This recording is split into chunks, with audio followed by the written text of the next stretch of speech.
Narration, যার অর্থ উক্তি, বক্তব্য বা স্পিচ। ন্যারেশন দুই প্রকার: direct narration, indirect narration. Direct narration প্রত্যক্ষ বা সরাসরি উক্তি, ইনডিরেক্ট ন্যারেশন পরোক্ষ উক্তি। ন্যারেশন চেঞ্জিং এর জন্য আমাদের 4টি স্টেপ ফলো করতে হবে। Number 1, inverted comma vanish.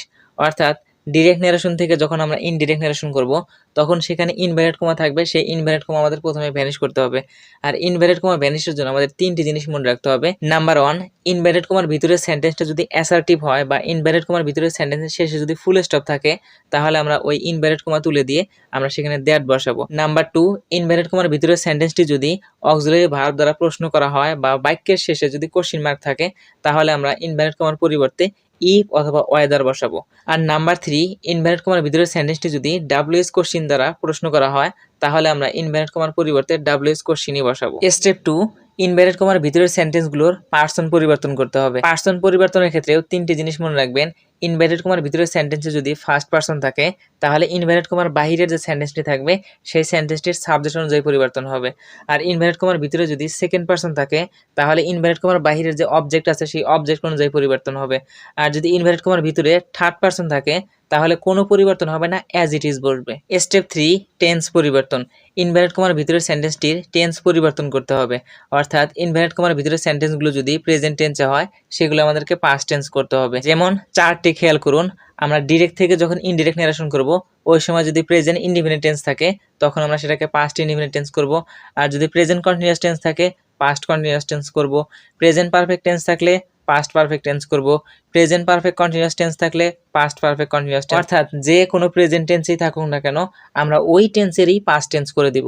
আর যদি পাস্ট ইনডিফিনিট টেন্স থাকে, তখন আমরা পাস্ট পারফেক্ট টেন্স করব। আর পাস্ট কন্টিনিউয়াস টেন্স থাকলে পাস্ট পারফেক্ট কন্টিনিউয়াস টেন্স করব।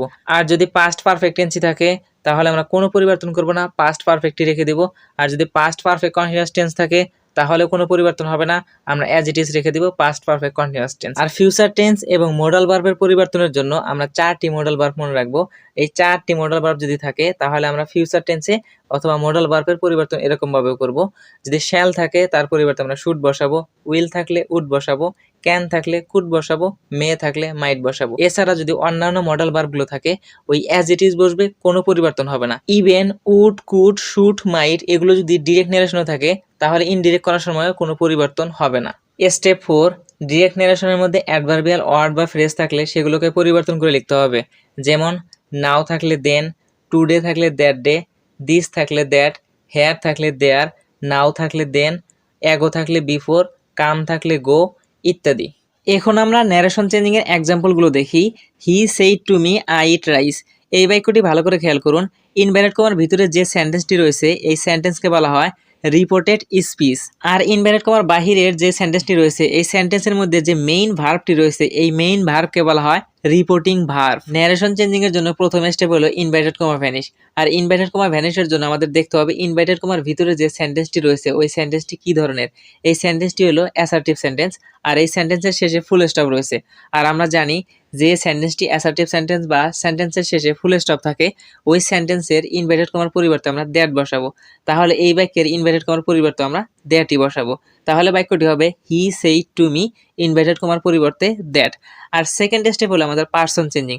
আর এখানে পার্সন হলো আই হলো ফার্স্ট পার্সন। আর যদি ফার্স্ট পার্সন হয়, তাহলে আমাদের ইনভার্টেড কমার বাহিরের সাবজেক্ট অনুযায়ী পরিবর্তন হবে। আর এখানে সাবজেক্ট হলো হি, তাহলে আমরা বসাবো হি। এরপরে আমাদের তৃতীয় নম্বরে টেন্স পরিবর্তন করতে হবে। আর এই সেন্টেন্সটি হলো প্রেজেন্ট ইনডিফিনিট টেন্সে, তাহলে আমাদেরকে করতে হবে পাস্ট ইনডিফিনিট টেন্স। এখানে মেইন ভার্ব হলো ইট, ইটের আমরা V2 ফর্ম লিখবো অ্যাট, তাহলে পাস্ট ইনডিফিনিট টেন্স হয়ে যাবে। আর যে অবজেক্টটি রয়েছে, অবজেক্টটি অ্যাজ ইট ইজ রেখে দিব। আর চতুর্থ নম্বরে যে অ্যাডভার্বিয়াল ওয়ার্ড বা ফ্রেজের পরিবর্তন হয়, এখানে কিন্তু কোনো অ্যাডভার্বিয়াল ওয়ার্ড বা ফ্রেজ নেই। তাহলে বাক্যটি হবে he said to me that he ate rice. He said to me you have done the work today. এই বাক্যের প্রথম স্টেপে আমরা ইনভার্টেড কমা ভ্যানিশ করব। আর এই সেন্টেন্সটি হলো অ্যাসার্টিভ এবং বাক্যের শেষে রয়েছে ফুল স্টপ, তাহলে ইনভার্টেড কমার পরিবর্তে হবে that he said to me that. এই বাক্যের মধ্যে সাবজেক্ট হলো ইউ, যা সেকেন্ড পারসন, এই জন্য অবজেক্ট অনুযায়ী পরিবর্তন হবে। অবজেক্ট হলো মি, আর মি কে যখন আমরা অবজেক্ট থেকে সাবজেক্ট ফর্মে লিখবো, তখন হয়ে যাবে আই।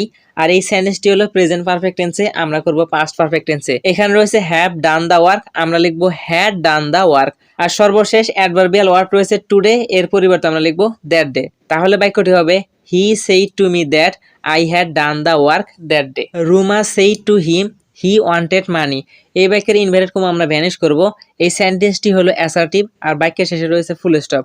তাহলে ইনভার্টেড কমার পরিবর্তে আমরা বসাবো দ্যাট, আর এখানে সাবজেক্ট হলো হি যা থার্ড পারসন, তাহলে সাবজেক্টের কোনো পরিবর্তন হবে না, অ্যাজ ইট ইজ বসবে। বাক্যটি হলো পাস্ট ইনডিফিনিট টেন্স, তাই আমাদের করতে হবে পাস্ট পারফেক্ট টেন্স। তাহলে বাক্যটি হবে Ruma said to him that he had wanted money. She said to me are you going home now. এই বাক্যের আমরা ইনভার্টেড কমা ভ্যানিশ করব। এই বাক্যটি হলো অক্সিলারি ভার্ব দ্বারা প্রশ্ন করা আর বাক্যের শেষে রয়েছে প্রশ্নবোধক চিহ্ন। তাহলে আমাদের এই বাক্যের ইনভার্টেড কমার পরিবর্তে বসাতে হবে ইফ। আর এখানে আরেকটি জিনিস ভালো করে মনে রাখবেন, যে কোনো বাক্যের মধ্যে যখন প্রশ্ন জিজ্ঞেস করা হবে তখন সেই টুর পরিবর্তে আস্কড বসানো হবে। তাহলে আমরা বসাবো শি আস্কড মি, আর ইনভার্টেড কমার পরিবর্তে হবে ইফ। আর এখানে সাবজেক্ট হলো ইউ, আর ইউ হলো সেকেন্ড পারসন, এই জন্য আমরা অবজেক্ট অনুযায়ী সাবজেক্ট বসাবো। এখানে অবজেক্ট হলো মি, এই মি এর পরিবর্তে সাবজেক্ট হবে আই। আর এই সেন্টেন্সটি হলো প্রেজেন্ট কন্টিনিউয়াস টেন্স, আমাদের করতে হবে পাস্ট কন্টিনিউয়াস টেন্স। আর এর পরিবর্তে লিখতে হবে ওয়াজ আর গোয়িং হোম। আর এখানে রয়েছে অ্যাডভার্বিয়াল ওয়ার্ড নাও, এর পরিবর্তে লিখতে হবে দেন। তাহলে বাক্যটি হবে she asked me if I was going home then. তবে এখানে আরেকটি জিনিস মনে রাখবেন, ডিরেক্ট নারেশনে আমাদের যতই প্রশ্নবোধক চিহ্ন বা এক্সক্লেমেটরি চিহ্ন থাকুক, আমরা যখন ডিরেক্ট থেকে ইনডিরেক্ট নারেশন করব তখন আমাদের সর্বদাই ফুল স্টপ ব্যবহার করতে হবে, কখনোই প্রশ্নবোধক চিহ্ন বা এক্সক্লেমেটরি চিহ্ন বসানো যাবে না। Roni said to her where does she live. এই বাক্যটি খেয়াল করুন, এই বাক্যের শুরুতে রয়েছে ডাব্লিউএস কোশ্চিন, তাহলে আমরা ইনভাইটেড কমার পরিবর্তে ডাব্লিউএস কোশ্চিনই বসাবো। আর যেহেতু এই বাক্যটি প্রশ্ন করা হয়েছে এই জন্য আমরা সেইড টুর পরিবর্তে আস্কড বসাবো। তাহলে বাক্যটি হবে রনি আস্কড হোয়ার। এরপর আমরা পার্সন পরিবর্তন করব, এখানে পার্সন হলো শি, থার্ড পার্সন। আর থার্ড পার্সন হলে পার্সনের কোনো পরিবর্তন হয় না, অ্যাজ ইট ইজ বসে। আর এই সেন্টেন্সটি যেহেতু প্রেজেন্ট ইনডিফিনিট টেন্সে রয়েছে আমরা পাস্ট ইনডিফিনিট টেন্স করব। তাহলে বাক্যটি হবে Roni asked where she lived. এখন আমরা সাবজেক্ট, অবজেক্ট এবং পসেসিভের একটি চার্ট দেখব। যদি সাবজেক্টের স্থানে আই থাকে, একে যখন আমরা অবজেক্টিভের স্থানে লিখব তখন এটা হয়ে যাবে মি, আর যদি পসেসিভের স্থানে লিখি তখন এটা হয়ে যাবে মাই। উই থাকলে অবজেক্টিভে হবে আস, এর পসেসিভ হবে আওয়ার। ইউ থাকলে এর অবজেক্ট হবে ইউ, কারণ ইউ এর সাবজেক্টিভ এবং অবজেক্টিভ ফর্ম একই হয়ে থাকে, কিন্তু পসেসিভে লিখলে হয়ে যাবে ইউর। হি এর অবজেক্টিভ ফর্ম হিম, এর পসেসিভ হলো হিজ। শি এর অবজেক্টিভ এবং পসেসিভ হলো হার। দে এর অবজেক্টিভ হলো দেম, কিন্তু পসেসিভ হলো দেয়ার। আর কোনো যদি নাম থাকে, নামের সাবজেক্টিভ এবং অবজেক্টিভ একই হয়ে থাকে, কিন্তু যদি পসেসিভ লেখা হয় তখন ওই নামের সাথে অ্যাপোস্ট্রফি দিয়ে এজ যুক্ত করতে হয়। আর নামের শেষে অ্যাপোস্ট্রফি এজ যুক্ত করার ক্ষেত্রেও দুটি নিয়ম রয়েছে।